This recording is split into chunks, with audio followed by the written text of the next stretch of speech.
লাউ শাক রান্না করব মাছ দিয়ে।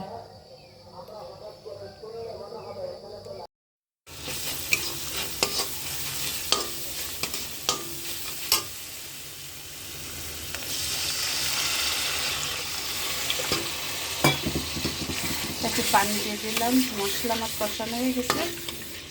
এবার আমি মাথাটা কষাবো।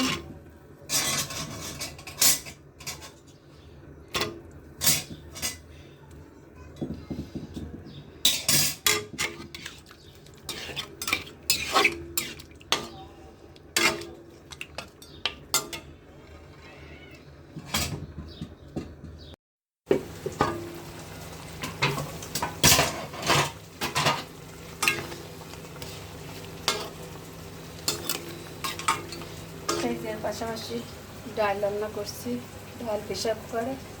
আর এই যে মাছের মাছ কষাচ্ছি, শাক রান্না করব।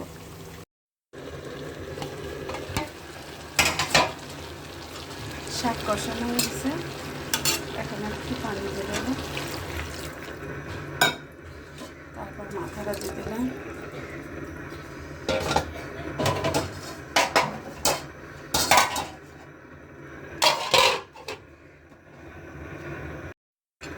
মাছের মাথাটা এই শাকের মধ্যে ডুবাই দিলাম, আর একটু পানি দিয়ে দিলাম, এরপরে হয়ে যাবে।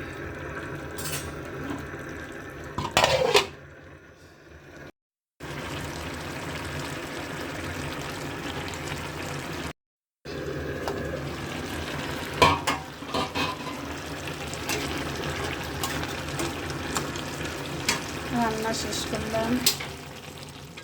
এই যে আমার লাউ শাক তরকারি রান্না হয়ে গেল।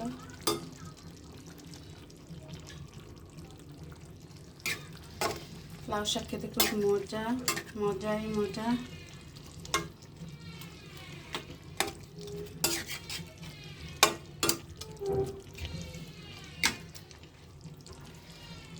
কেমন হয়েছে বলবেন, মরিচ বেশি দিয়েছি কিনা, লবণ বেশি হয়েছে কিনা, কি হয়েছে বেশি বলবেন। আচ্ছা, সবাই ভালো থাকবেন। আল্লাহ হাফেজ।